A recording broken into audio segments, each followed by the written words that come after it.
Salut Benjamin, Salut, salut. merci à toi d'avoir accepté de participer à ce Data Summit. Alors pour ceux qui nous écoutent et qui connaissent pas Benjamin Marley, il fait de la data depuis longtemps. Je crois que tu es dans le secteur depuis près d'une dizaine d'années Ouais, et pendant presque toutes ces années, si je dis pas de bêtises, tu as été en freelance. Tu as c'est ça, très tôt exactement. commencé le freelancing, bien avant que ce soit à la mode et bien avant que quiconque commence à en parler sur LinkedIn. Donc c'est intéressant pour en parler. Ceux qui ne te connaissent pas encore, qui ne suivent pas encore sur LinkedIn. Alors sur LinkedIn, Benjamin, il a plus de 10 000 abonnés, presque 15 000, je crois maintenant, 13 000, 15 Autour des bientôt 12 000 000. Ok, au moment de donc l'enregistrement. déjà très solide, parce que 10 000 abonnés sur LinkedIn, c'est assez rare et c'est difficile. Donc voilà, mais il y en a encore, je pense, parmi nous aujourd'hui qui ne connaissent pas encore. Donc pourquoi est-ce que tu Ouais, pourrais te présenter rapidement? ouais, ça marche. Ouais, tu as déjà dit beaucoup de choses, mais oui, data scientist depuis bientôt 10 ans. Freelance aussi depuis bientôt 10 ans. Travaillé dans pas mal de secteurs un peu différents. Heu, L'avantage aussi d'être freelance, hein, de pouvoir changer de mission régulièrement et tout.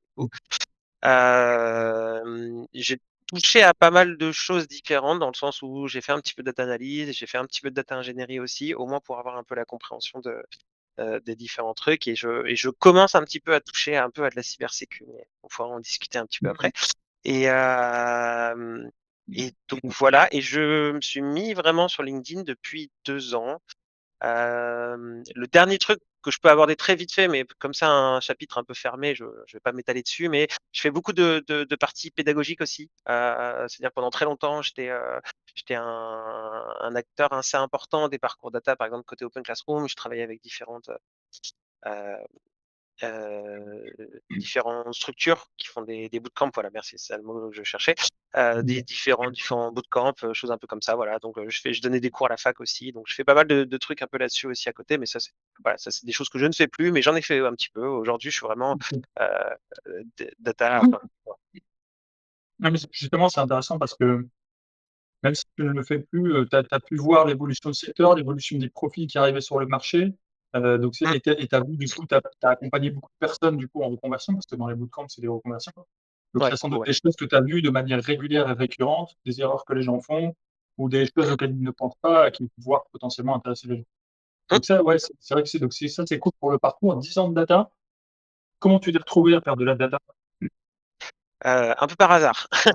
En vrai, c'est le truc, en fait, je suis bon, sortie de bac, j'ai eu un, je sais plus, 19,5 je crois, heu, en maths, du coup, et le reste était, très moyen, hein, c'est-à-dire vraiment ça Mmh. m'a donc 19,5 spé maths, coefficient 9, en bref, c'était voilà, je suis sorti de Ouais, l'épreuve de maths, j'étais en mode: «Ouais, c'est bon, j'ai mon bac», du coup, j'ai rien foutu tu le sur le bac, ouais. reste. Ouais, voilà, c'est ça, exactement. Mais du coup, donc je sors de là et ma prof de maths me dit: «Bon, bah, vraiment, enfin, avec les capacités que tu as et tout, va en fac de maths», puis moi, je savais pas trop quoi faire. Au départ, je voulais aller en histoire, parce que j'aimais bien l'histoire.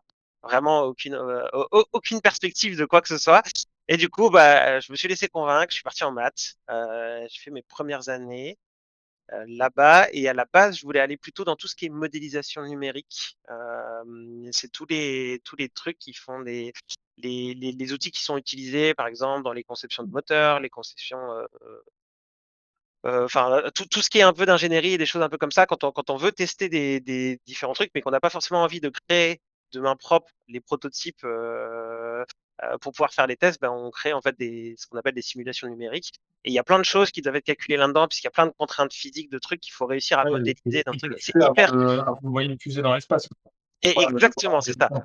C'est ça, c'est ça, c'est ça et du coup, enfin voilà, truc, hyper, hyper, hyper intéressant, qui est assez mais qui est en fait, je me suis rendu compte en cherchant un petit peu que c'était hyper bouché. Genre, Mmh. et surtout moi j'avais un profil universitaire et il y avait énormément d'écoles d'ingénieurs qui formaient en fait à ces métiers-là et que en fait j'avais très, très peu de chances de réussir à percer quoi que ce soit, et si jamais j'avais voulu avoir un avenir un peu ou quoi aux caisses, il aurait fallu éventuellement que je parte dans la recherche. Enfin voilà, ça c'était donc voilà, la porte s'est fermée et en fait, à la fac où j'étais, il y avait 2 options, c'était soit ça, soit sinon, stats appliquées. Donc, et on n'arrêtait pas de dire: «Stats appliquées, vous allez voir, il y a plein de boulot, c'est en plein boom, enfin voilà, ça explose». Donc là, je parle de ça, c'était en 2012-2011-2012, hein, donc voilà. Donc du coup, je suis parti en stats appliquées et en fait, ça m'a bien plu. Le truc était parce que j'ai toujours été un élève un peu moyen et j'ai majoré mon M2. Donc voilà, c'était vraiment le stade.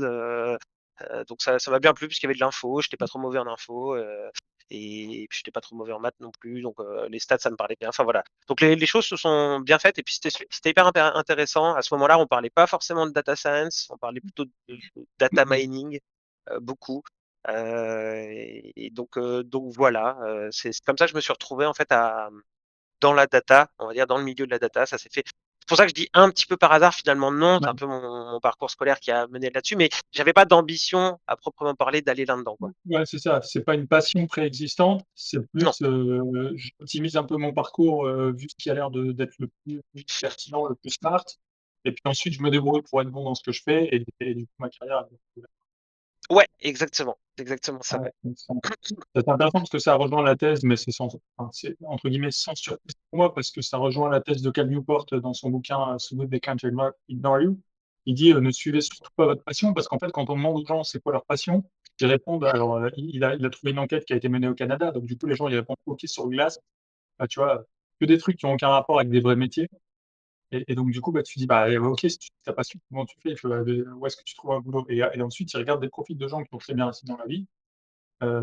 Et il dit: «Bah, en fait, ces gens-là n'ont pas nécessairement suivi une passion préexistante. Ils se sont d'abord Mmh, démerdés pour trouver le truc dans lequel ils pouvaient être bons ou pas trop mauvais, une voie qui avait l'air de matcher un peu pour eux. Ensuite, ils ont bossé pour bien se débrouiller et puis ça a fini par leur ouvrir des portes». Et il reprend l'exemple de Steve Jobs qui est très intéressant, à ce sujet. Mais donc voilà, donc tout ça pour dire que ça colle, donc c'est mais donc pour ceux qui disent, qui pensent qu'il faut forcément être passionné de data pour faire de la data, parce qu'on voit plein de gens qui mettent sur internet, «Je suis je data suis passionné de enthousiaste», data. Ouais, voilà, ouais, oui. Oui. par la data ou data enthousiaste, J'ai du mal à concevoir un peu la chose en toute honnêteté. Enfin, je sais pas. Après, peut-être être passionné des technologies data dont on peut entendre parler, les IA, les machins, les trucs, à la rigueur, mais être passionné de data, enfin, je sais pas. J'ai du mal à voir. Enfin, moi, quand je fais du nettoyage de données pendant 5 heures d'affilée, hum. ouais, bah, ça veut pas dire grand-chose, enfin, tu vois? Parce que Bah oui, la data, ça veut rien dire, c'est juste de l'information. Tu es passionné par enfin, donc déjà ça, donc tu es peut-être passionné par tout ce qui est autour de la data. Moi, à la limite, cleaner la data, c'est ce que je trouve, des fois le plus marrant, tu vois? Parce qu'il y a un peu un côté détective. Et donc tu vois, ça me dérange pas de le faire. Donc c'est une force, en fait, parce qu'il y a plein de gens qui trouvent ça chiant. Ça me dérange pas, donc en fait, cool. Mais de là à dire que c'est ma passion, si tu me donnes 1 000 000 €, je me lève plus le matin pour aller au boulot, tu vois? Et je pense que les et gens qui disent qu'ils font data, enthousiaste ou data passionné on leur sur 20 000 exactement, ouais. $, ils se lèveront pas pour aller au boulot le matin non plus. Donc je pense que J'ai c'est un peu excessif de dire ça. Donc c'est un message pour un peu rassurer ceux qui nous écoutent et qui pensent que: «Ah, tout le monde a l'air passionné, moi je suis pas passionné, est-ce que je suis vraiment au bon endroit?» Non, je vous rassure, il y a plein de gens qui sont et c'est un boulot et après vous avez des passions sur le côté. Si vous trouvez votre boulot à minima, ne serait-ce que juste intéressant, c'est déjà bien et puis voilà, si, et en fait la passion ça vient avec le temps. C'est ce qu'il montrait aussi dans son bouquin, Newport. Il prenait l'exemple des assistantes administratives et en fait il y avait une enquête sur, est-ce que vous trouvez que c'est un job, une carrière ou un calling en anglais, c'est une vocation? oui, hein, une vocation, ouais. Ouais, job, carrière, vocation et en fait plus les assistantes administratives étaient là depuis longtemps, plus elles répondaient que c'était une vocation. Parce qu'en OK. fait, elles finissent par devenir tellement bonnes et tellement compétentes dans leur alors je dis au féminin parce qu'en fait, il se trouve que majoritairement, c'est des femmes. Mais plus les assistants administratifs deviennent, bons dans ce qu'ils font, plus ils finissent par se dire: «En fait, j'étais fait pour ça parce que je suis tellement balèze, je fais hyper efficacement et tout». En fait, tu te lèves le matin, tu vas au boulot, il y a aucune anxiété parce que tu sais ce qui va te tomber dessus, tu sais que tu vas pouvoir le gérer et donc en fait, ta vie, elle est cool et tu vas avoir des collègues que tu aimes bien et Mmh. voilà. Donc ça vient aussi, ça peut venir aussi avec le temps. Donc ouais, c'est assez intéressant que tu racontes ça et alors du coup, tu t'es retrouvé un peu en suivant cette voie, sans objectif prédéfini et tu te retrouves dans la data, parce que tu fais modélisation statistique.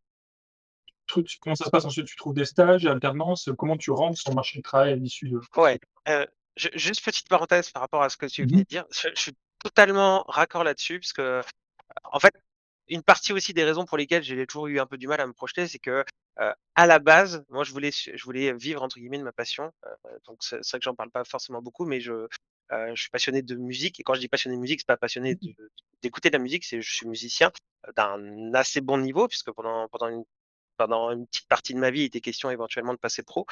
Et donc, et voilà, j'ai eu un peu cette dualité aussi. Et c'est vrai qu'il y a eu un choix de la raison à un moment donné de me dire, finalement, qu'est-ce qui me permet aujourd'hui d'en vivre de façon sûre, où je suis sûr de pouvoir réussir à dégager de l'argent, des trucs comme ça, c'était la data, c'était pas la musique, quoi. Parce que la musique, c'est un milieu qui est très compétitif. Enfin, voilà, c'est un truc Ouais. qui est très très compliqué de réussir à faire ça. Il faut énormément de chance et un peu de compétences et voilà. Mais du coup, ouais, je suis totalement d'accord avec toi. C'est pas ma passion, mais aujourd'hui, c'est quelque chose dans lequel je prends quand même plaisir à faire. Enfin, voilà, je me lève pas non plus en mode, putain, encore une journée, quoi, fait chier. Enfin, voilà, c'est pas non plus Ouais, le c'est ça. truc dans Et lequel puis, je suis. alors, aussi, un truc intéressant là-dessus, vous avez de la passion. Il y a Christophe Valls, l'acteur qui a joué dans Inglourious Basterds, Oui, et enfin, il joue dans presque tous les films de Tarantino. Et il a joué un rôle absolument génial du docteur Schultz. Alors, il joue le colonel Landa dans Inglourious Basterds, et il est phénoménal, parce qu'il parle un italien impeccable. Enfin, il joue aussi un dentiste dans Django. Et cet acteur-là, qui est vraiment c'est une légende, il est vraiment trop fort. Il dit, mais moi, l'acteur, c'est pas ma passion.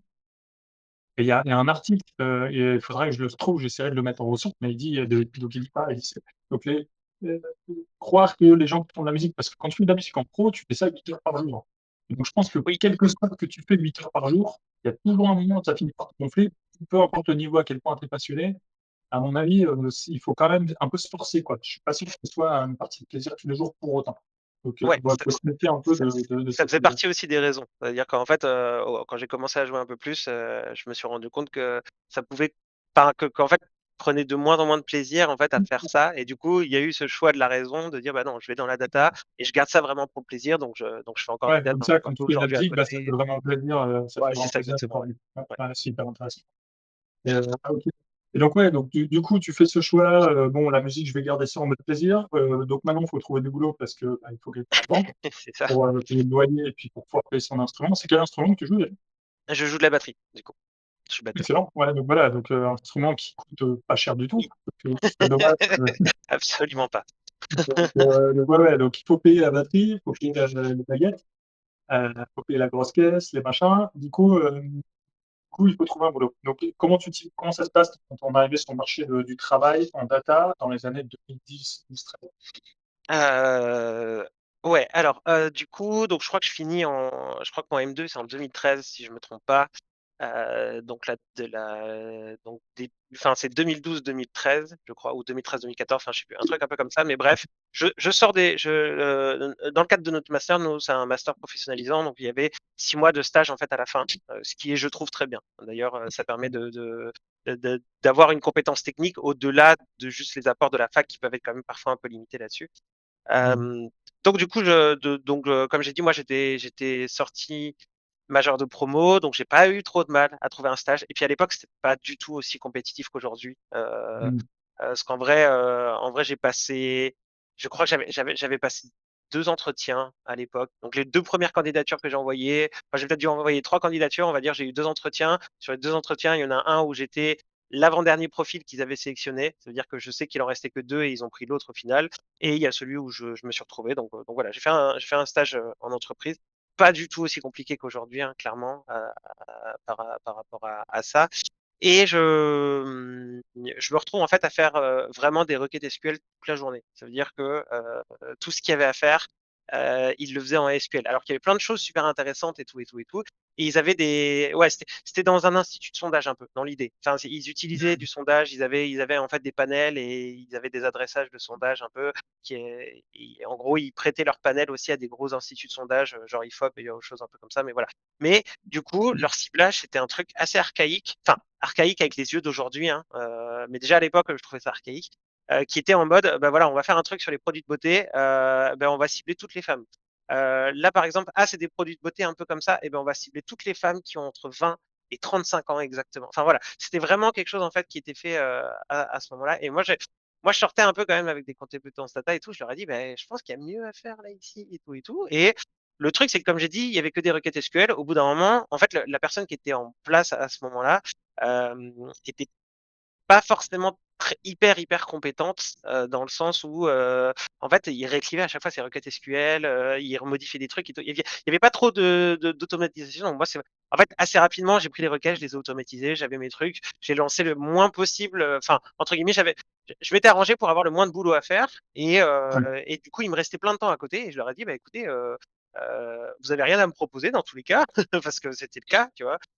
Du coup, ce que je peux faire, je vous mets en place un outil de scoring et puis on voit un peu les trucs. Et en fait, j'ai explosé leur score. Genre, ils ont jamais eu autant de, je sais plus, sur certaines newsletters, je faisais du 300% par rapport au taux de clic et de conversion qu'ils avaient avant et tout. Mais parce qu'en fait, ils ciblaient pas du tout sur certaines newsletters, c'était vraiment aléatoire. Enfin, voilà, il y avait des trucs.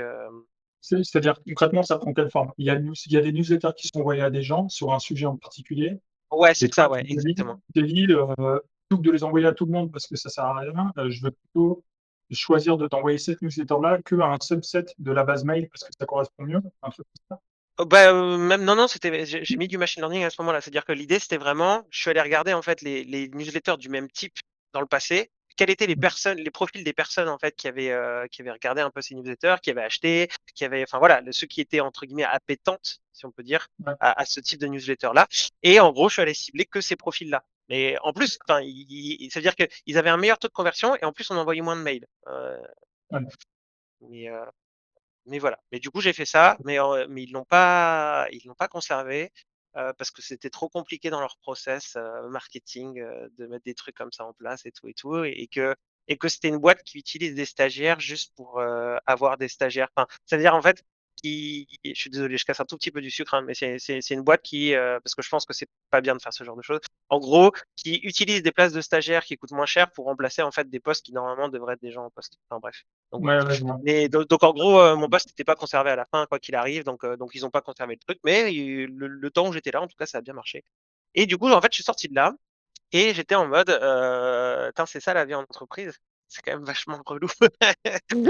Ça fait un peu prétentieux aujourd'hui quand je regarde un peu le truc, mais j'étais en mode vraiment, enfin, si c'est ça, ça m'intéresse pas. Aujourd'hui, avec le recul, je sais que c'est pas que ça, mais je sais que ça peut être ça. Et du coup, je suis resté quelques mois quand même sans candidater dans quoi que ce soit parce que j'étais vraiment. Et c'est là aussi où il y avait un peu ce parallèle où je me disais, mince, est-ce que je vais pas faire de la musique? Enfin voilà, c'était pendant cette période-là en fait, un peu. Et, euh, et en fait, il y avait une personne avec qui j'avais bossé durant mon master, parce que mon master travaille beaucoup avec des professionnels. Il y en avait un qui était justement freelance dans ce qu'on appelait en fait à l'époque de la géostatistique, c'est-à-dire c'était vraiment de la data, mais très centré autour de la géographie et des trous et tout. Et en fait, durant les études, on pouvait faire un projet avec un des intervenants du master. Donc moi, j'avais fait mon projet avec lui. C'était une pointure hein, dans le milieu à ce moment-là. Hein, c'est un ancien de l'ENSAE et tout. Enfin, voilà. Et du coup, en fait, il avait grave bien aimé le projet qu'on avait fait ensemble, à tel point que lui, il l'avait utilisé après derrière à des fins commerciales et tout. Au passage, hein, en tant qu'étudiant, tu te dis ah ouais d'accord, j'aurais peut-être pu gagner des sous là-dessus, mais bon bref. Et du coup en fait on rediscutait après le master et il est venu me voir, il m'a dit ah oui mais du coup toi enfin tu reprends pas de boulot, tu fais quoi et tout et je lui dis bah voilà ce qui s'est passé et du coup je me posais question. Il dit bah écoute regarde ce qu'on fait, moi j'ai trop de clients actuellement, il était freelance et j'ai dit j'ai trop de clients actuellement, t'en files un, commence comme ça et puis tu vois ce qui se passe, tu vois. Et en fait ça a commencé comme ça du coup. OK, trop bien. C'est toi qui l'avais recontacté ou c'est lui qui t'avait recontacté? Comment ça s'était passé, Ah ça, je me souviens cette plus par contre. Je me souviens plus, soit l'un ou l'autre. Non, je crois que c'est lui qui m'avait recontacté, pour prendre des nouvelles genre ou quoi, au final ça juste pour prendre des nouvelles? OK, ouais, trop sympa. peut-être qu'il avait une petite idée derrière la tête aussi, tu vois? Je Ouais. sais pas trop. J'ai pas Parce que forcément de du coup, contact il avec a le fait client. quoi? Il t'a passé un client, en échange d'une petite marge ou d'apport d'affaires ou je ne sais quoi? Ouais, c'était ça, c'est ça. On avait à l'époque, c'était pas du tout des TGM ou des choses un peu comme ça. J'étais pas très bon négociateur, mais en même temps, sur des premières missions, c'est toujours un peu compliqué. Puis il y avait pas, comme tu l'as dit au début, tu vois, il y avait pas toute la démocratisation du freelancing, de comment ça se passe aujourd'hui, de tous ces trucs-là. Donc en fait, il y avait pas trop de docs, il y avait pas trop de choses comme ça. On pouvait pas Ouais. trop s'informer. Donc OK, je d'accord. me suis Démocratisation, même aujourd'hui, c'est un grand mot, hein, parce que oui, c'est clair. Mais du coup, moi, je travaillais au forfait et non pas en régie. C'est-à-dire que, en gros, on se mettait d'accord sur un projet, on se disait, bah, ce sera tant pour ce projet-là. Et d'ailleurs, j'étais sous-payé à ce moment-là. Mais ça m'a permis de gagner de l'expérience. Ça m'a permis aussi de monter très vite sur certaines compétences parce que, bah, quand tu es freelance, tu as un peu moins le droit à l'erreur que quand tu es salarié, surtout salarié dans une grosse boîte, où je sais que des fois ça se cache un peu. Ça dépend des boîtes, encore une fois, mais bon, voilà. Et du coup, enfin, je suis monté vite en compétence un peu comme ça, et voilà. Enfin, ça m'a bien permis de pouvoir un peu asseoir les trucs. Et en fait, il m'en a filé un, il m'en a filé un deuxième. Et puis après, il y a eu un peu de bouche à oreille qui s'est mis en place, un petit peu de prospection à droite à gauche, et voilà. En fait, la machine était lancée un peu comme ça. OK. Ah, c'est génial, mais ça montre l'importance du réseau et c'est encore une preuve de parce qu'en fait, moi, je suis souvent contacté par des gens qui veulent se lancer en freelance, ils veulent savoir comment faire et cetera. Genre: «Bah, les gars, j'ai une newsletter, toutes les réponses sont dessus, allez suivre ce qu'il y a dedans», parce qu'il faut pas vous même copier-coller la réponse, ça me prend limite trop de temps, tu vois? Donc maintenant, je copie-colle le lien de la newsletter et je leur dis: «Allez lire des articles». Je les ai tous faits dans l'ordre pour pas que vous ratiez les aides et tout. Mais c'est souvent la question et il y a beaucoup de, personnes qui sont juniors qui me posent la question Ouais. et eux, je leur dis: «Bah, en fait, il y a aucun apporteur d'affaires qui présentera ton CV à un client parce que enfin, il faut juste se mettre en place. Si tu es apporteur d'affaires, ton client, il te paye pour que tu trouves une pépite et si tu lui ramènes un CV d'un gars qui a 0 XP pro, bah, l'apporteur d'affaires, il va dire, bah, enfin, le client va dire, à l'apporteur d'affaires: «Mais ce CV-là, j'aurais pu le trouver moi-même, pourquoi je te paye?» Tu vois? Donc les apporteurs d'affaires ne présenteront pas votre CV, ils n'ont aucun intérêt à le faire. Ouais. Dans un marché tendu et ou bouché, why not? Mais enfin, ou je veux dire, dans un marché tendu dans lequel il y a plus d'offres que de candidats, bah, le moindre candidat que vous trouvez, bravo, vous avez trouvé un candidat, c'est toujours un travail de fait. Mais dans un marché où pour la moindre offre de stage, il y a 1000 candidats en data science, bon, j'exagère un peu, mais il y avait une offre comme ça, c'était, Ah, si, bah, moi, je me souviens d'un truc sur LinkedIn, hein, ouais, d'ailleurs, il a tourné un peu, mais c'était ça, ouais, plus de 1000 candidatures. Enfin, Stéphanie, c'était Sophie Picaric, oui, qui avait proposé ce truc-là. Et donc, ouais, effectivement, je pense pas que ce soit la norme non plus, mais bon, dans un monde comme celui-là, les apporteurs d'affaires ne présenteront pas votre CV. En revanche, les personnes qui ont trouvé leur première mission au réseau, comme ça, avec quelqu'un avec qui ils ont bossé par le passé ou une personne de leur école ou que sais-je, bah, j'en connais 4, enfin, j'en connais 3 et toi, tu es en fait un 4e. Donc comme quoi ça peut davantage marcher parce que les gens vous connaissent et ils vous font déjà ouais. confiance. OK. C'est vrai qu'avec le recul que j'ai aujourd'hui, je pense que le parcours que j'ai eu, en fait, je pense que même à l'époque, si j'avais pas eu ce chemin d'entrée, entre guillemets «un peu chanceux» de connaissances en direct quoi, Mmh. je pense que ça aurait pas fonctionné. Parce que même à l'époque déjà, en fait, c'était pas juste de la visibilité, ça marchait un peu plus déjà quand même à la réputation, Ouais. qu'aujourd'hui. Aujourd'hui, c'est compliqué parce qu'il y a tellement de profils que bon, il y a plus trop cette histoire de réputation ou de choses un peu comme ça. Mais c'est vrai qu'à l'époque, il y avait un petit peu plus ça. Donc c'est vrai que le bouche à oreille, d'avoir des gens qui peuvent se porter garant, parce que enfin, aujourd'hui, je sais que le marché est bouché côté salarial, mais je pense que c'est encore pire côté freelance parce qu'il y a de plus en plus de juniors en fait qui soit attirés par le côté rémunération, ce qui est une réalité, hein, mais sans avoir conscience un peu de tout ça, veulent se lancer en fait en freelance. C'est vrai que c'est très compliqué parce qu'il faut bien comprendre que quand une boîte elle prend un freelance, la raison pour laquelle elle prend un freelance, il peut y avoir plusieurs raisons, mais parmi ces raisons-là, généralement, elle se donne de la flexibilité. Ça veut dire que, elle veut avoir la flexibilité de se dire si au bout d'un moment ça se passe pas bien ou quoi ou qu'est-ce, voilà, je coupe court à la mission, on s'arrête là et on passe tous les 2 à autre chose, chacun retourne à ses activités, il y a pas de souci quoi. Ça permet de limiter les risques et surtout, en fait, généralement, elle va chercher des compétences qui sont fortes parce que si elle a envie d'un profil junior, elle va en recruter un en interne. Ça lui coûtera moins cher, généralement. Mmh. Si elle vient chercher en fait un profil qui est plutôt en tant que freelance, elle vient chercher de la compétence. Elle vient chercher des personnes qui savent faire, qui savent ce qu'elles font et qui normalement font les choses bien. Alors on sait que la réalité peut être un peu plus contrastée que ça, mais en tout cas dans la tête d'une entreprise qui cherche un freelance, souvent c'est ça. Et c'est vrai que du coup, bah, un profil junior, c'est compliqué de venir se placer là-dessus, quoi. S'il n'y a pas de gain de qualité ou de compétences, ou de choses un peu comme ça va être très, très compliqué de venir se placer sur des missions aujourd'hui.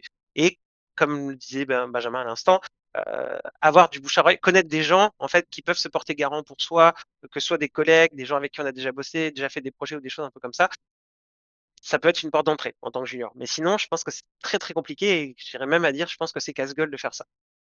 C'est un Ouais, coup à ça rester pendant plusieurs mois dépend sans. de la personnalité de la personne. Il y a des gens qui sont très, très problem solver et tout ça.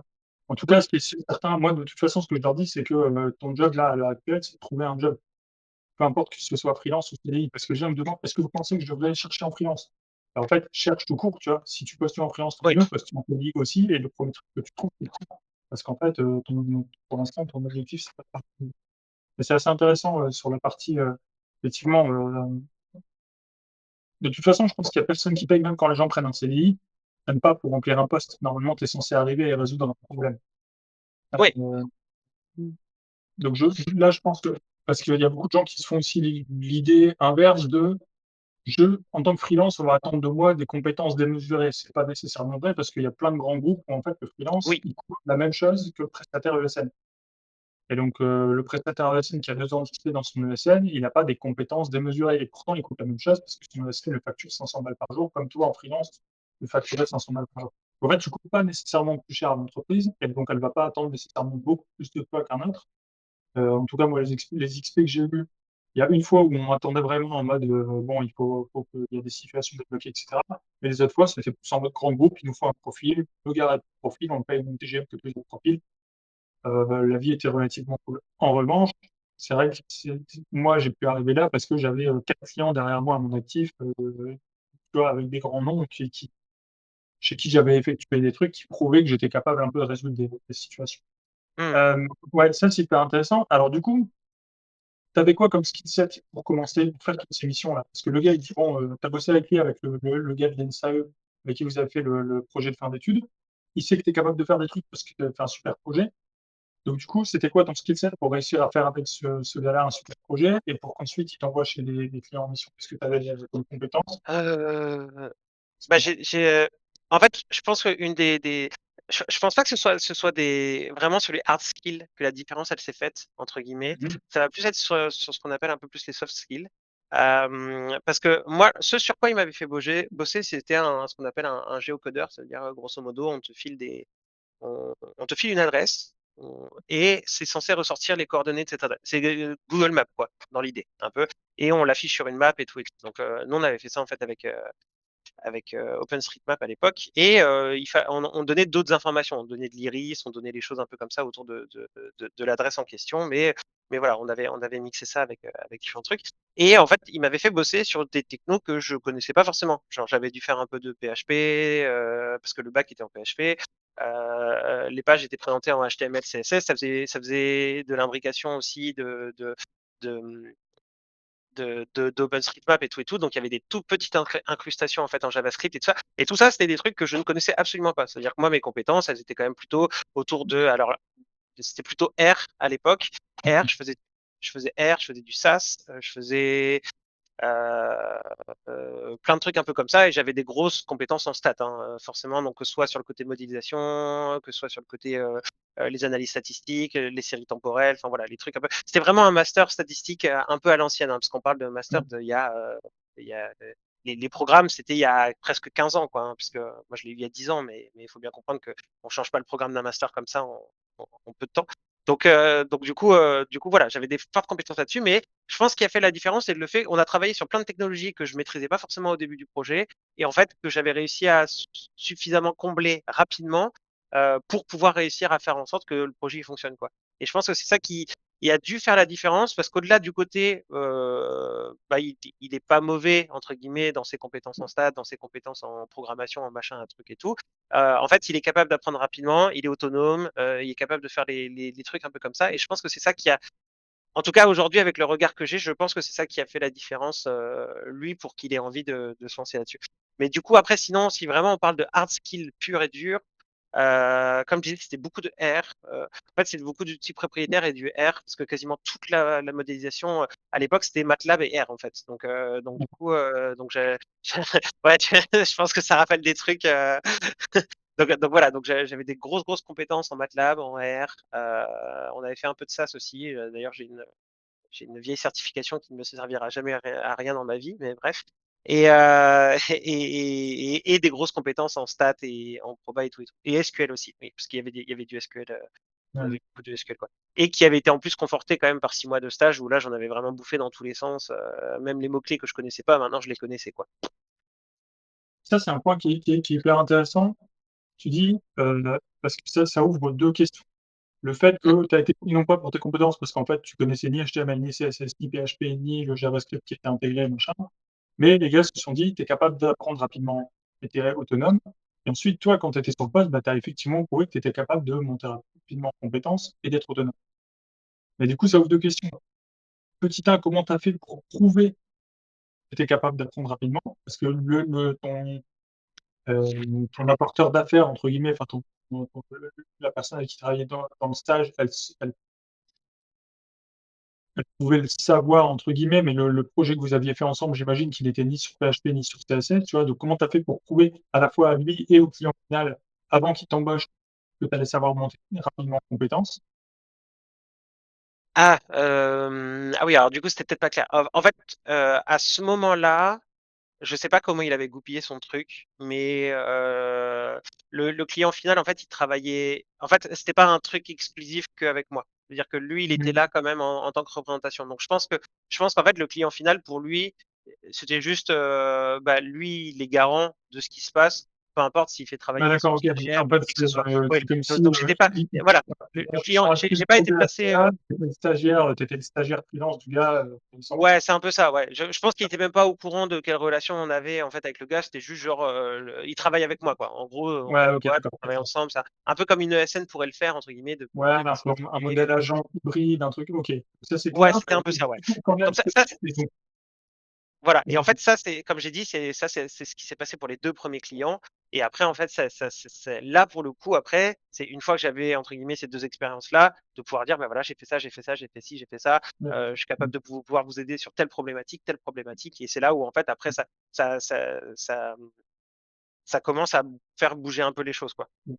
Ce qui m'amène du coup à la deuxième partie entre guillemets de la première question, c'était donc eux, tu as pas eu besoin de leur prouver qu'ils étaient autonomes parce qu'en fait, ils avaient même pas le sentiment d'être en train de faire affaire avec toi. En revanche, ton apporteur d'affaires, comment tu as fait pour lui prouver pendant ton stage que, si un jour il avait besoin d'un gars pour faire du PHP, il pouvait t'appeler quand même et que tu vois? Qu'est-ce que tu as mis en place pour que le gars se dise: «OK, lui, peu importe ce que je lui envoie, en pleine tête, il va savoir gérer»? Ah, bah, c'est parce qu'en fait, le gars avec qui je bossais, c'était avec lui que j'avais fait mon projet, en fait, pendant le master. Donc en Ouais, fait, mais c'est justement, lui, il m'avait qu'est-ce que tu as déployé dans le cadre de ce projet? Comment tu as fait pour lui prouver que si un jour tu devais faire autre chose que ce que tu as fait dans ce projet, il ah! serait encore tu vois? Ah bah, c'était pas très compliqué, c'est il m'a dit: «Tiens, il me faudrait ça, ça, ça», et puis je regarde un peu les specs et puis je suis en mode: «Oui, mais ça fait ça fait intervenir du PHP, du HTML, du CSS, des trucs comme ça». Il m'a dit: «Ouais, ouais, c'est ça». J'ai fait: «Ah OK». Et je l'ai fait. Voilà, donc en fait, c'est juste, c'est-à-dire, en gros, il m'a demandé quelque chose, j'ai réussi à faire cette chose-là, et en fait, au travers de ça, il s'est rendu compte, bah, voilà, que j'avais réussi à combler, bah, les lacunes en ça, les lacunes en ci, et le manque de connaissances là-dessus, de façon assez rapide. En Mais fait, c'est ça, par c'est dans le cadre du projet ADAPT? ouais, c'est ça exactement, ouais. OK, Parce qu'en donc fait, il c'était a un déjà développé du CSS, dans le cadre du projet fac, donc il a vu que tu pouvais le refaire, mais en fait, si tu préfères juste parce qu'il y a peut-être on n'a pas totalement bien compris là ici. En fait, ce projet à la fac, c'était pas un projet qui était dans le cadre de la fac, enfin si, c'était dans le cadre de la fac, mais c'était juste un projet libre qui est fait avec un des intervenants. C'est-à-dire, c'était une d'accord, option qui OK. était possible. Donc en fait, le contenu du projet, il était pas fixé. C'est-à-dire, il n'était pas OK. forcément censé faire partie C'est du pas programme, forcément un du truc comme ça. R, du SAS ou du SQL. Voilà, ça aurait pu être plein de choses un peu différentes, et c'est juste que moi, je savais que c'était une pointure en géostat. Ça m'intéressait pas mal, la géostat, à l'époque, et du coup, j'avais envie de savoir un peu comment. Donc OK, j'avais déjà ciblé, en fait, que moi, je voulais faire mon projet avec lui.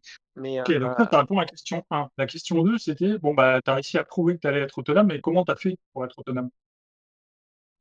Tu vois? euh, Il y a plein de joueurs qui nous écoutent, bah, merde, moi, si on me demande de faire un truc en PHP, je sais pas comment je fais, tu vois? Qu'est-ce qu'il faut que je fasse? Enfin, tu vois? Tu t'es pris à l'époque, on t'a envoyé un truc en pleine tête là, il y a 3 nouveaux langages à il y a 1 langage et demi, il y a ouais, il y a un 3 langage. mois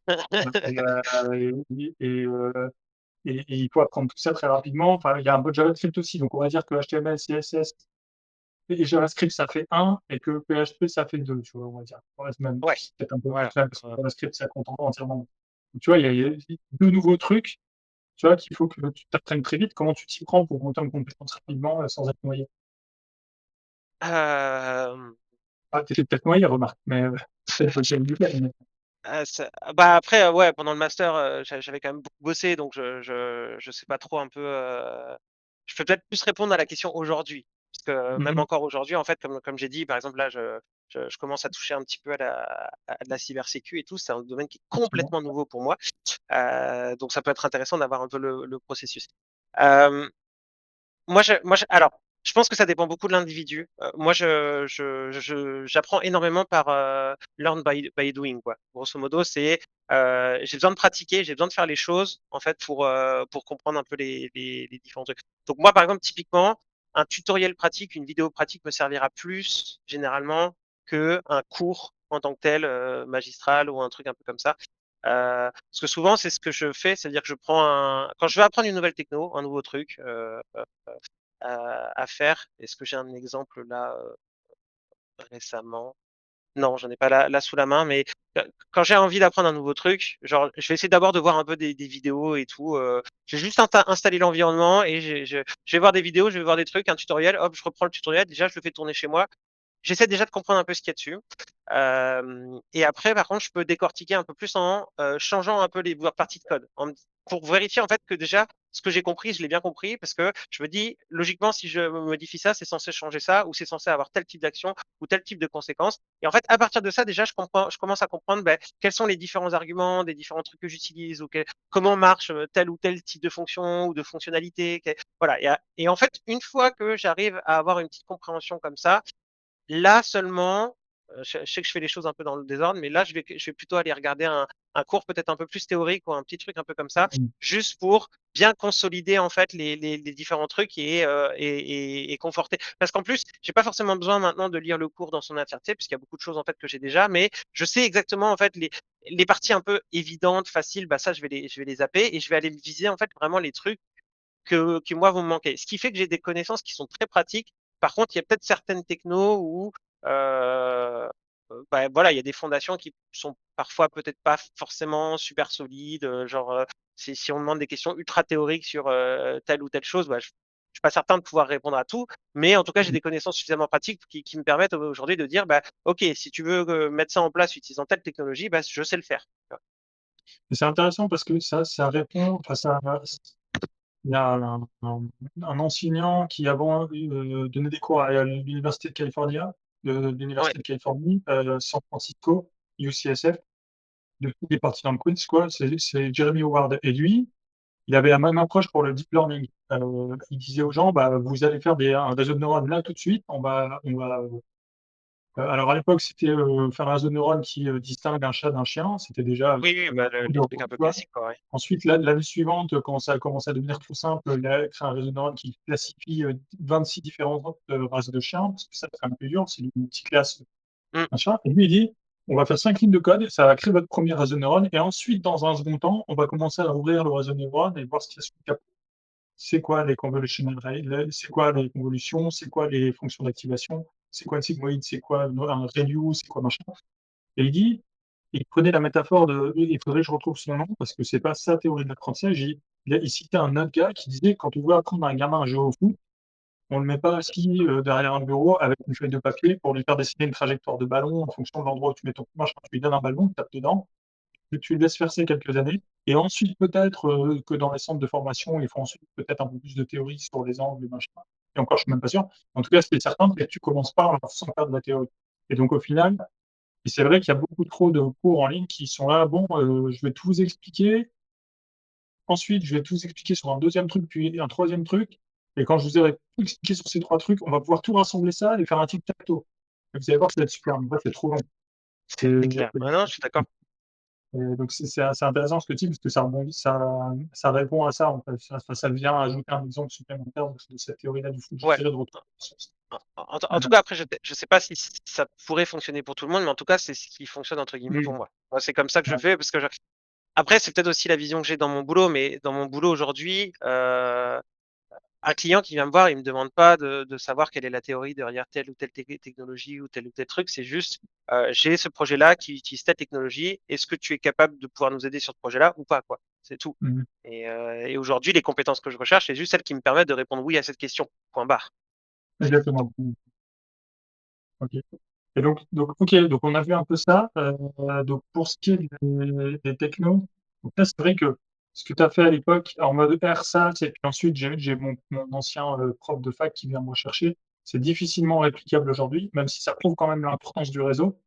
Donc, faites gaffe à bien vous faire un réseau et puis à être à l'initiative, c'est-à-dire que tu t'étais pas dit à l'époque: «Tiens, je vais bosser avec ce mec-là parce que j'espère qu'il va me donner un boulot». C'est juste, ça m'a l'air Non, je intéressant de savais bosser pas, avec ouais. ce mec-là, Ouais. ça m'a l'air intéressant de bosser avec lui et puis, il se trouve que plus tard, il m'a donné un boulot, mais il n'y allait pas forcément avec un objectif, comment dire? Caché ou un agenda en tête.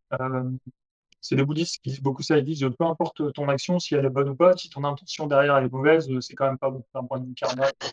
Faudrait que je retrouve, c'est Matt Ricard, qui a fait une vie, comme ça, et je peux ça ressemble un peu à ça. Mais toujours est-il que s'intéresser à ce que font les autres, se faire un réseau et cetera, ça a toujours une utilité et c'est toujours, en fait, de toute façon, pendant que vous êtes occupé à faire ça, vous progressez vous-même sur votre domaine. Donc, C'est ça.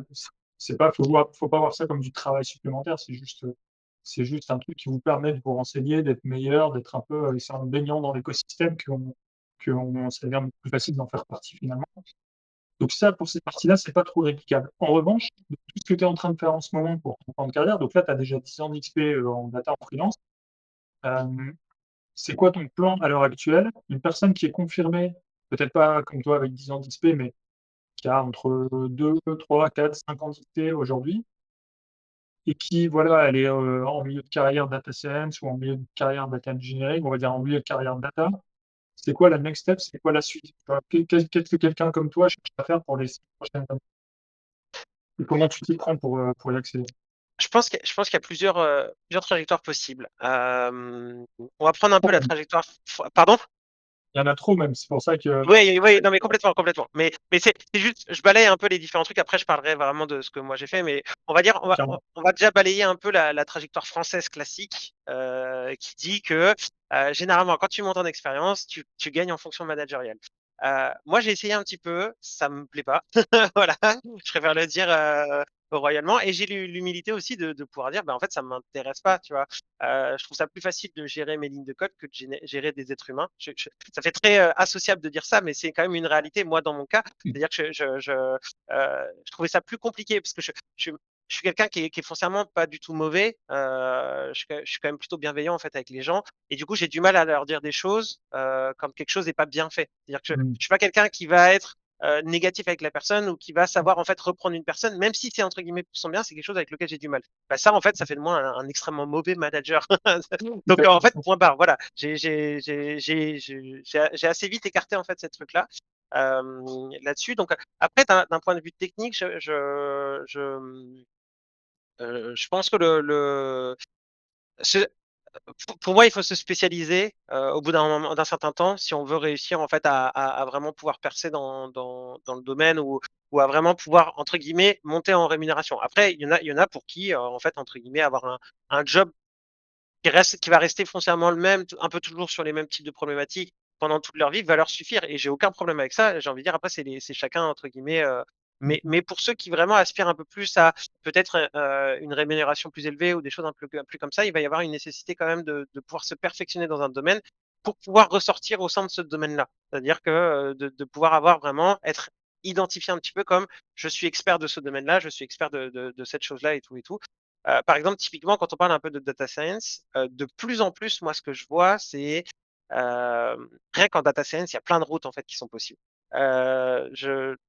Celle que moi je prends de plus en plus, qui est à mi-chemin entre la data science, la data ingénierie, de l'ops, enfin du DevOps, c'est vraiment toute la partie un peu vraiment déploiement de modèles. Ça veut dire, mais aller un petit peu plus loin que juste déployer une modèle. C'est-à-dire qu'il y a la partie simple du déploiement de modèles, là on va rentrer dans des trucs techniques, mais où on est sur Docker, on a réussi à dockeriser son API ou son code qui permet d'être déployé sur une Lambda ou une Google Function bien comme il faut.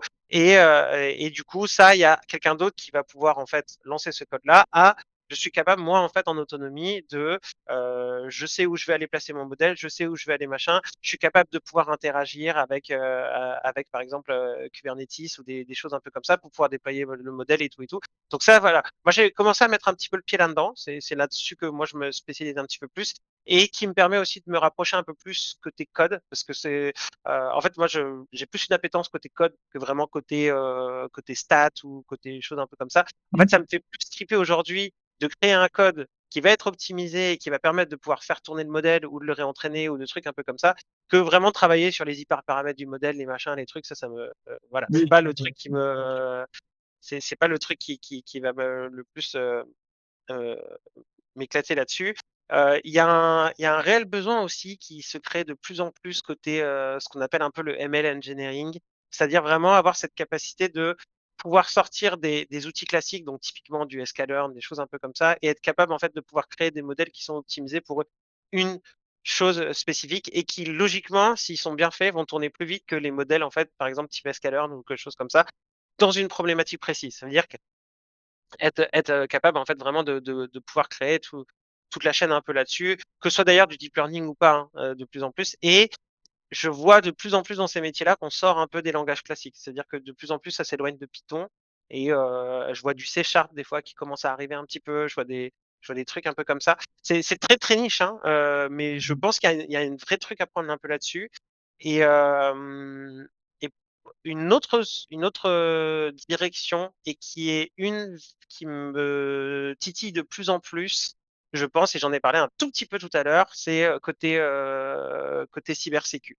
Je pense que je sais que je te vois en parler régulièrement aussi, de dire que si toi aujourd'hui tu pourrais reprendre entre guillemets si tu te lançais aujourd'hui dans la tech et que tu cherchais une façon de te pouvoir poser dans la tech pour avoir un métier sur du long terme et tout ça, tu te lancerais en fait en cybersécu. Je te rejoins assez là-dessus. Je pense alors je l'ai dit qu'aujourd'hui qu'une seule fois, mais je l'ai dit en janvier quand on avait fait la conférence ensemble avec Natacha et Kevin, qui avait ok. pris un peu tout le monde de court. J'avais vu que j'avais mis un peu un blanc dans la pièce. Mais, c'est ça, c'était pour dire, surtout pour dire à une personne qui n'aurait pas encore commencé sa reconversion, elle sait juste qu'elle peut Oui, faire de la tech. Il y a beaucoup plus d'offres dans la cybersécurité non pourvues que dans la data. Et le deuxième avantage de la cybersécu, c'est très facile de définir un début, un milieu, une fin. Enfin, tu vois, il y a des process à mettre en place, et peut-être arrives dans une entreprise, il y a telle et telle chose qui vont pas, bah, tu sais ah oui, en X temps, tu peux avoir mis en place et corrigé le process qui fait qu'il y avait une vulnérabilité.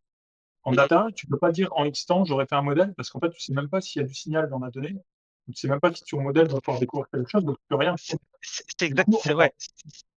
C'est pour ça que je pense que moi, naturellement, en fait, de plus en plus, j'essaie de me retirer un peu de toute cette partie un peu modélisation parce que enfin, j'ai bien conscience en fait de ces choses-là et des fois c'est déroutant parce que tu passes des heures à travailler sur un modèle, ouais, sur un truc, à modifier des données alors qu'en fait, bah, ça donnera jamais rien parce qu'en fait, ouais, il y les a données, rien. y a rien quoi. Ouais, ouais, Ouais, c'est complètement. anxiogène, hein, c'est anxiogène parce que les gens qui payent, ils attendent forcément un résultat, mais en fait, C'est des ça. fois, la science, des fois, il n'y a juste pas de résultat. Enfin, même C'est pas avoir de résultat, c'est un résultat, en fait. Mais ça, c'est un un résultat. gars qui a payé, ça, il ne veut pas l'entendre. Donc, il y a toujours un peu de discrépancie. Ouais, voilà, Ouais. c'est ça. C'est ça qui est un petit peu compliqué. Donc, c'est vrai que pour des nouveaux projets, c'est compliqué. Je préfère travailler sur des projets existants qui soit ont besoin d'être améliorés, soit voilà, des trucs Ouais. un peu comme ça. Parce que c'est justement, je rejoins complètement un peu là-dessus, le côté un peu anxiogène et puis le côté aussi avoir un peu la réalité. Parce que maintenant, je commence un peu à avoir du recul aussi sur le côté, bah, comme tu disais, tu as des clients qui sont un peu des fois en mode bah oui, mais moi j'attendais ça, bah oui, mais c'est pas possible. Et c'est dissonant en fait un peu entre les deux. Mais, mais oui, oui, du coup, pour la cybersécu, c'est vrai qu'il y a ce côté-là, il y a ce côté, et puis c'est hyper intéressant, puisqu'il y a plein de choses en fait, moi, je m'y suis intéressé vraiment un peu totalement par hasard, là-dessus, puisque euh, je ne dirais pas la boîte, et je ne dirais pas l'année non plus, mais il y a quelques années, pour une boîte, il y a eu des besoins de scrapping, et pour faire, en fait, besoin de scrapping, j'utilisais un truc qui s'appelait Pipeteer à l'époque, mais enfin, qui existe d'ailleurs toujours aujourd'hui, hein, qui est un portage d'une version JavaScript, d'un truc mais c'est très équivalent à Selenium. Voilà. Pour ceux qui font du Python, Selenium, je pense que ça leur parlera un peu plus. Grosso modo, euh, j'allais dire, ça crée, mince, On simule. simule, merci. Ça simule un navigateur web et tu peux lui faire plein d'actions, plein de trucs et tout et tout. Et moi, surtout, ce à quoi ça me servait, c'est que ça me servait en fait à récupérer tous les calls API qui étaient faits en fait au milieu pour récupérer les données qui transitaient en fait entre le navigateur et les trucs. Et en fait, si tu fais les choses bien, tu peux récupérer le call API et si jamais en fait ton API elle est pas bien protégée, bah, après tu peux taper dessus comme tu en as envie. Et en fait, je me suis rendu compte sans le savoir qu'à ce moment-là, en fait, j'avais un peu hacké le site en question parce qu'en fait, j'avais compris comment la API elle fonctionnait et en fait, elle était pas bien protégée. Ça, maintenant, je le sais aujourd'hui avec le recul que j'ai, mais à l'époque, je me rendais pas compte. Et en fait, moi, j'ai juste balancé des calls API pour récupérer les données et voilà, j'ai fait des choses comme ça. C'est très illégal, ne faites pas ça. C'est puni par la loi et tout et tout, hein. Non, non, c'est-à-dire qu'à à l'époque, j'étais ignorant et tout et tout. Et puis, on parlait pas autant de cybersécu et tout et tout. Aujourd'hui, c'est pas quelque chose que je ferais. Mais du coup, en fait, je me suis rendu compte qu'il y a plein de boîtes qui ont des trucs un peu comme ça. Et en fait, c'est des trucs où aujourd'hui, je ne le fais plus, mais ça m'est déjà arrivé sur des sites que je vais. Peu importe un peu les types de sites, tu vois, des sites d'information, des trucs un peu comme ça. Des fois, j'ouvre juste le navigateur, je regarde un peu les calls qui passent et je me dis, tiens, est-ce que c'est bien protégé? Est-ce que c'est pas bien protégé? Et du coup, ça a été voilà, un point d'entrée un peu là-dessus. Et en fait, je me suis dit, mais est-ce que moi, les API que je fais, elles sont suffisamment bien protégées? Et c'est comme ça qu'en fait, qu'est venu un peu le côté de me dire, en fait, je pense qu'aujourd'hui, un data qui a quelques connaissances en fait en cybersécu, ça peut changer quand même la donne puisque aujourd'hui, quand on considère à quel point en fait la donnée c'est quand même quelque chose d'assez critique et avec tout ce qui est fait aujourd'hui, la protection de la donnée, la souveraineté de la donnée et tout, on comprend qu'il y a vraiment une direction qui est prise de vraiment pouvoir conserver ces données et être en mesure d'en assurer la pérennité et leur structure quoi. Et en fait, je pense que c'est un enjeu hyper important d'être vraiment capable de le faire, mais en fait au travers des outils qu'on fait. C'est-à-dire que je pense qu'il y a plein de codes Python aujourd'hui qui tournent, qui ont été faits par des DS, dans lesquels il y a potentiellement plein de failles en fait qui peuvent être exploitées. Et soit des failles par rapport à des technologies, parce que c'est une vieille version de Python avec une vieille version d'une librairie, et en fait il y a une faille critique qui a été découverte il y a plein de mois en fait là-dessus et qu'elle a déjà été corrigée plein de fois, mais le code entre guillemets en question, lui, il tourne dans un Docker, donc c'est toujours le même qui tourne et il y a plein de failles un peu là-dessus. Soit parce que bah, en fait bah, il y a des trucs qui sont mal construits et en fait tu te rends compte que bah, si tu modifies un petit peu les différentes choses ou juste parce que bah, le code n'est pas bien protégé, tu peux accéder à toute la donnée qui est derrière, quoi. Donc je pense qu'il y a un vrai enjeu là-dessus et de la même façon que la cybersécu aujourd'hui a un truc hyper important, je pense que avoir la double compétence data et un peu de cybersécurité, en fait, je pense que ça rajoute une corde qui aujourd'hui est hyper pas présente sur le marché et qui peut ouvrir plein de portes parce que bah, il y a un besoin de sécurité de la donnée et de sécurisation de la donnée. Et je pense que si le mec déjà qui crée le code a vraiment cette appétence et est capable en fait déjà de pouvoir être garant un peu de la sécurité de son code, il n'y a pas besoin d'une personne externe qui vienne intervenir un peu de la même façon avec les data ops ou des trucs un peu comme ça qui sont capables vraiment de déployer leur modèle sans avoir besoin d'un DevOps à côté pour venir les assister. Ben voilà, je pense qu'il y a un vrai truc en fait là-dessus aujourd'hui et si c'est des choses qui peuvent vous intéresser enfin d'un point de vue totalement personnel, je trouve que c'est hyper passionnant pour le coup parce enfin c'est un peu grisant quand tu te balades, tu essaies de trouver une faille de sécurité, en fait, et t'en trouves une, même si c'est un Ouais, truc qui est hyper minime, hein. Là, je parle, voilà, c'était juste une API qui n'était pas protégée, mais du coup, techniquement, je venais d'avoir les clés de leur base de données au travers de leur API. Enfin, voilà, il y avait des trucs un peu ouais. comme ça, et c'est, voilà, c'est très cool. Ouais. Peut-être tu aurais des ressources à conseiller à ceux qui veulent aller mettre un peu le pied à bas, j'ai 2 heures ce week-end, par quoi est-ce que je commence? Ah ouais, non, parce que j'ai pas suivi de ressources particulières. En fait, c'est comme je te disais tout à l'heure, c'est au bout d'un moment, j'ai voulu faire un truc, je regarde un peu ce truc-là, qu'est-ce que c'est un peu le truc. Et ça, généralement, en fait, ça m'ouvre à pas d'autres portes, parce que bah, comme j'ai dit, moi, ça a commencé avec vraiment le côté, les calls API qui sont faits au travers d'un navigateur, que d'ailleurs, n'importe qui, hein, il suffit de, faites un F9 sur votre navigateur, vous allez regarder dans réseau, vous allez voir en fait tous les calls API qui passent, mais normalement, ils sont protégés. Donc, ça veut dire que vous pouvez faire que ce que le site vous autorise à faire dans le cadre de l'utilisation du navigateur. Mais voilà, c'est à partir de ça, en fait, que moi, ça a été mon chemin d'entrée. Je me suis intéressé aux API, aux différents calls, un peu, voilà, quels étaient un peu les différents protocoles qui étaient utilisés de communication, les trucs. En fait, ça a été vraiment un tout petit truc. Et en fait, ça a après amené d'autres trucs au travers Ouais, ça a ramifié. Donc, j'ai pas une ressource précise vraiment à conseiller là-dessus, quoi. Ok. Bah, alors moi, je sais qu'il y a une doctorante en cybersécurité. Alors, elle passe pas une doctorante, elle a un PhD en cybersécurité. Elle a sa boîte, Arwa Biri, là, et elle m'a contacté il y a Ouais, quelques semaines pour parler de son truc. Elle voulait ouvrir 10 places gratuitement pour bêta-tester son programme. Et en fait, il y a tellement de gens qui se sont manifestés qu'elle a pris 10 places gratuites. Et puis, tous les autres disaient, ouais, mais moi, j'ai quand même envie de le faire. Donc, elle leur a dit, bah, si vous voulez, je vous fais un petit truc à 100 balles, 200 balles, je ne sais plus. Et il y a, je sais pas, elle a eu une cinquantaine d'inscrits ou une centaine d'inscrits en quelques jours. Donc, je pense qu'il y a, ouais, il y a une vraie appétence, une vraie demande. C'est vrai qu'il Et si toi, tu confirmes que du côté des entreprises ou en tout cas du côté du code, il y a des trucs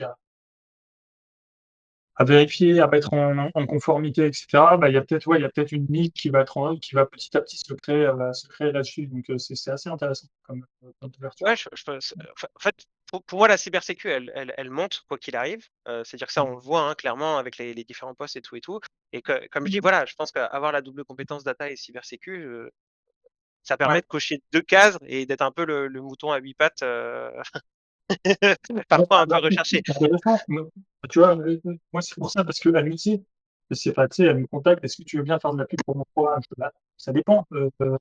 C'est quoi les résultats des personnes qui ont suivi ton programme? Elle dit, bah, je sais pas, je vais le lancer. Je fais, bah, du coup, lance-le d'abord gratuitement, et puis on verra si les gens, ils ont appris quelque chose d'utile ou pas, parce que je peux pas dire aux gens, allez faire ce truc-là, si, entre-temps, donc depuis, elle a pris les 10 premiers, il y a des témoignages vidéo, tu peux aller voir, donc là, c'est suffit, tu vois. Mais par contre, au moment où j'étais avec elle, j'ai vu une pub pour un organisme qui fait des formations essentiellement en data, un bootcamp. Leur nom commence par data, tu vois. Oui, Et non, mais je vois très bien la boîte en question. Mais il y en a plusieurs, hein. Il y en a ils plusieurs, ont hein. Il y en leur a, compte enfin, pour la cybersécurité. Donc ça prouve qu'il y a moi, vraiment. j'en connais au moins 2, des bootcamps en data qui en ont un. Ouais, Donc, voilà. Donc, ils ont surfé sur la vague de la data, et puis maintenant la data ça redescend, donc ils se disent bon, on va surfer sur la cybersécurité. Du coup, il faudra peut-être qu'ils changent de nom de boîte, mais toujours dit que ces gens-là ils font pas les choses par hasard. Donc c'est qu'ils ont identifié un besoin du côté des entreprises oui, et qu'ils pensent pouvoir, parce que ces bootcamps à 3 000 euros, il faut qu'ils les fassent reconnaître par le RNCP au niveau de l'État. c'est ça, Et cette pour avoir le certif-là, tu ne diplôme. peux la garder que si tu as un certain pourcentage de gens qui trouvent un boulot à l'issue. Tu C'est peux ça. pas juste inventer un métier et puis dire aux gens, achetez mon truc et puis vous aurez tel métier. Ça marche pas comme ça. Donc, ils ont identifié qu'ils avaient de fortes chances d'avoir un vrai taux de reconversion réussi s'ils allaient sur ce marché-là. Donc, c'est que le marché, et c'est sans surprise, tu vois, l'hôpital, là où j'ai grandi à Armentières, il s'est fait hacker il y a un mois.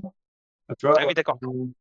mais quand tu vois le niveau Ouais, ouais. de faiblesse dans les administrations, le nombre de mairies qui se sont fait attaquer ces derniers temps, bon, donc ouais, ouais, ouais, il y a un vrai. Et puis, alors surtout, vu le contexte entre l'OTAN et la Russie, bon, ils ont des armées entières de mecs qui font du hacking toute la journée. Les Chinois aussi, hein. Si on va trop les faire chier, ils vont venir nous pourrir. Et je pense que c'est un peu ce qui est en train de se passer. Donc oui, je pense que tu as raison Bah, là-dessus. alors, si tu me parlais tu me demandais une ressource tout à l'heure. Alors, c'est pas une ressource technique, mais ça peut être un point d'entrée. Si jamais, par exemple, vous vous demandez, mais Ouais. c'est quoi de la cybersécu? C'est de quoi on parle, des trucs un peu comme ça. Il y a une très très bonne chaîne YouTube que je peux recommander qui s'appelle Micode, qui est assez connu quand même, hein. Le gars a pas mal de gens qui le suivent et tout. Et ils abordent pas mal de sujets en fait autour de la cybersécu. Ils interviewent des hackers qui leur parlent un peu de comment ils ont fait les choses ou, ou, ou les différents trucs. Et ça peut être juste une porte d'entrée de pouvoir se. Et puis moi, en tout cas, ça m'a permis de me rendre compte aussi des lacunes que j'avais, ne serait-ce que juste dans mon usage numérique, hein.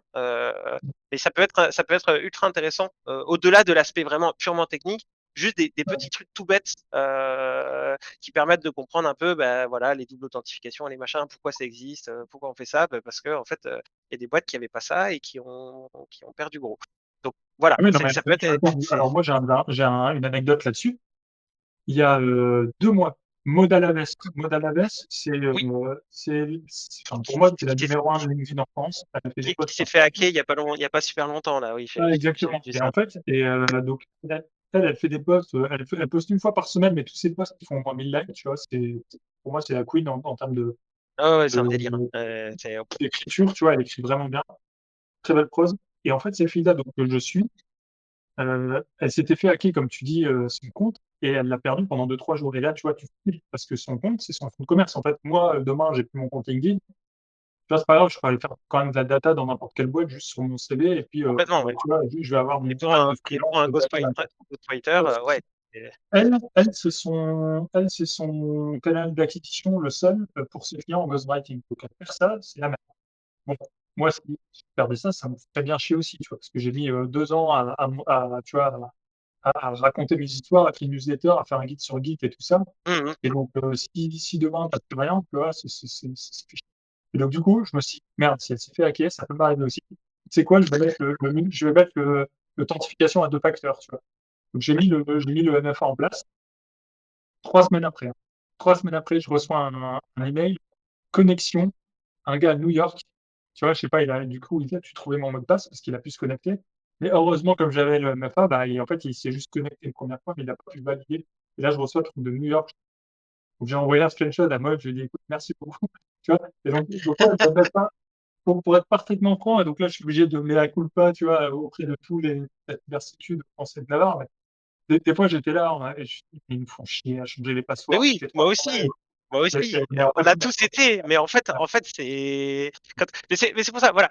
Si ce genre de truc vous intéresse, allez voir la chaîne de Micode, regardez quelques vidéos un peu là-dessus. Il parle aussi de gros hacking qui sont arrivés sur des boîtes, et en fait, vous allez vous rendre compte que la plupart des gros hackings, en fait, c'est ce qu'on appelle ça s'est fait au travers de ce qu'on appelle le social engineering, c'est-à-dire qu'en fait, c'est des trucs tout bêtes en fait, des gens qui ont pas fait attention, ils ont pris un phishing dans la tronche, ou alors ils ont reçu un SMS où ils n'ont pas su détecter que c'était pas un truc, et en fait, mais sauf qu'en fait, quand on travaille pour une grosse boîte et que pour peu qu'on ait un tout petit peu des accès, ben, en fait, si ces accès-là ils tombent dans les mauvaises mains, bah, c'est une faille, ça devient une faille de sécurité, quoi. Donc ouais, non, clairement, mais c'est hyper intéressant, et même moi, ça m'a remis en tout cas en question sur mes usages du numérique, sur la façon dont mes datas sont aussi utilisées, hein, les outils qu'on utilise, les Gmail, les trucs un peu comme ça. Enfin voilà, il y a plein de trucs, mais c'est hyper intéressant. C'est-à-dire qu'au-delà de l'aspect vraiment purement technique, il y a déjà des. Et d'ailleurs, la personne que tu citais tout à l'heure, la PhD parce que j'avais discuté un peu avec elle, celle qui a Ouais, fait. ouais. Ouais, exactement. Ouais. Moi, j'avais discuté un petit peu avec elle, bah, suite à ton post, tu vois, parce que je me suis dit, tiens, c'est intéressant et tout, et tout, et tout. Je pense qu'une des plus grosses parties de son programme, ça doit être justement là-dessus, sur de la sensibilité, en fait. Je pense qu'il n'y a pas que ça, hein, clairement, hein, mais quasiment sûr qu'il y a beaucoup de sensibilité, en fait, bah, quels sont les trucs tout bêtes qu'on peut mettre en place, mais qui, en fait, sécurisent de ouf. C'est pour ça, en fait, tout à l'heure, j'ai pas fini ma phrase, mais ouais, ce que je voulais dire, c'était Pardon. ça, c'est que elle était, non, ouais, c'était il y a 10 minutes, mais du coup, tu me le rappelles, c'est bien. En fait, elle est persuadée, je dis, c'est pas elle était, elle est persuadée, elle est convaincue, plutôt même, rationnellement, que en 20-25 heures, tu peux faire 80% des tâches qu'elle fait pour ses clients. Genre, Hum, tellement les trucs souvent sont très simples et très bateaux à faire. Et du coup, c'est pour ça que je lui dis, bah, prouve-le d'abord, parce que, tu vois, c'est quand même un gros claim, tu vois. Et donc là, elle est en train de le prouver quand même assez massivement. Elle a fait une offre qui vont être incroyables. C'est en gros, si vous ne le trouvez pas, donc les gens prennent le programme, ils le suivent, ils s'entraînent. Et au moment où je parle, peut-être que cette offre va changer, mais si d'ici 6 mois, quelque chose comme ça, les personnes qui se sont formées n'ont pas pu appliquer leurs compétences en mission ou autre, elle leur offre l'opportunité de le faire pour le temps d'une journée ou deux sur un sujet elle a traité pour un client, donc sous sa supervision ou je ne sais quoi, de manière à ce que petit 1, ça leur rembourse le prix de la formation. ok. Voilà, donc en fait, tu peux rien perdre. Et puis petit 2, bah, du coup, ça te fait une première expérience que tu peux mettre genre sur le CV, genre j'ai résolu tel problème de cybersécurité en suivant tel framework, etc. À ma connaissance, il y a personne, enfin tu vois, moi en data, je suis incapable de dire, bah, si vous prenez le programme data skilling, si dans 6 mois vous n'avez pas de truc, je vous finis, enfin tu vois, c'est ça du Ouais, risque. non, oui, oui, Et bon, la plupart des gens n'ont pas besoin parce qu'en fait, les 2 tiers des gens qui s'inscrivent au programme sont déjà en poste, en fait, ils oui. veulent juste acquérir techniquement. Mais en tout cas, enfin, l'offre qu'elle a mis, j'en revenais pas. Je sais pas si elle va pouvoir tenir. Je pense que oui, parce que bah, tu vois, PhD, elle fait 200K annuels de chiffre d'affaires sur la cybersécu. Bah, tu vois, des devs ou des data qui font 200K. T'as Très pas peu. tant que ça, ouais. En data, il y en a aucun, je crois, parce que il faut faire 1000 balles de TGM tous les jours, toute l'année, en fait. 200. C'est un Et peu ça, ouais. en dev, il y en a parce qu'il faut facture au projet. Donc, tu vois, elle a quand même un niveau d'exécution qui est très, très élevé. Elle a une grosse street cred. Et ouais, donc, et donc, ça pour dire qu'elle est assez vraiment confiante sur le fait qu'en 20 heures, que déjà, une vingtaine d'heures, tu peux avoir vraiment acquis des trucs qui sont immédiatement utiles, tu vois. Mhm. Donc, assez intéressant. Bon, je mettrai le lien aussi sur la vidéo. Euh, ok. D'autres points que tu veux aborder sur des conseils, peut-être, un mot parmi pour conclure? Non, je pense qu'on a plutôt bien balayé les différents trucs. Mhm. Je pense que en tout cas, pour un DS aujourd'hui, voilà, moi j'ai donné un peu ces trois pistes-là. Je pense que ça peut être intéressant. Il y a, faut le citer quand même parce que c'est quand même une demande qui monte. Le seul problème que j'ai, c'est que je ne sais pas encore pour combien de temps, mais il y a énormément de demandes sur les IA génératives, mais pas forcément. Fermez ce bouquin de deep learning, s'il vous plaît. Pas forcément sur la construction des modèles en tant que tel, mais c'est plus sur l'utilisation des solutions existantes, des LLM existantes, des Ouais, choses un peu comme ça, donc des RAG, et des agents conversationnels et tout et tout. C'est vrai que tout le monde veut un peu son chatbot et tout et tout, donc ça peut être aussi une solution, c'est-à-dire que si aujourd'hui, c'est encore d'actualité, hein, donc si vous arrivez à vous placer, vous créez un. En plus, ça pour le coup, c'est pas très compliqué à créer. Enfin, je veux dire en ouais, prototype. C'est-à-dire, vous pouvez très bien créer un petit prototype d'un petit chatbot spécialisé dans un certain truc. Comme ça, vous allez en entretien, vous disiez, bah, regardez, tiens, voilà, j'ai mon prototype, je sais faire, je peux vous aider. Et puis, ouais, mission en effectivement, c'est mission. pour étager. Éventuellement, tu peux faire un peu de fine-tuning, mais la plupart du temps, je pense que c'est pas Non, ouais, ouais, nécessaire. c'est ça. Et, C'est et pour rejoindre ce que tu disais, il y a le, le- j'avais discuté avec un CEO d'une boîte, leur C qui fait de la data, et leur chiffre d'affaires, il a fait 3 fois 2 cette année, ou fois 1,5. Enfin, tu vois, il a vraiment augmenté. Et toute la demande qu'ils ont, c'est énormément sur cette IA générative. Donc, lui, il pense comme toi que voilà. la Je pense qu'il y a Ils feront le bien seul sûr, truc, je sais pas. voilà, c'est ça. C'est sais, faites pas, faut pas non plus faire un all-in là-dessus, parce que Non, il y a toujours un peu ce côté, est-ce que ça va pas changer demain? Il n'y a pas une nouvelle techno qui va sortir et en fait, tout ça, ça va être mis à la poubelle parce que, enfin voilà, c'est un peu compliqué. Donc, ouais, mais ouais, ouais. actuellement, en tout cas, il y a de la demande. Il y a un vrai créneau en fait sur lequel on peut potentiellement se placer et voilà. Moi, ça m'intéresse pas, mais si ça vous intéresse, faites-le. Moi, c'est clair. Super. Bah, écoute, merci beaucoup, Benjamin, d'avoir accepté de participer à ce Data Summit. Est-ce que tu as une Avec ressource plaisir. que tu veux partager? Est-ce que tu as une newsletter? Je vais mettre ton compte LinkedIn sous la vidéo pour qu'on puisse te retrouver. Une actualité, un projet prochain? Pas spécialement, parce que les projets sont pas encore suffisamment matures. Il y a des trucs éventuellement sur lesquels je planche, mais pas forcément hyper nature. Donc, non, pas spécialement d'annonce. Ouais, mon compte LinkedIn, ça peut être déjà un bon début. Ça va très bien. Donc, on verra tout le monde sur LinkedIn. Comme ça, vous pourrez suivre les aventures de Benjamin, ce qu'il apprend au fur et à mesure en cybersécu, ce qu'il fait en data science, son expérience de freelance. Voilà. Eh ben, merci à nouveau encore à toi et puis bah, à bientôt. À bientôt, salut! Ciao, ciao.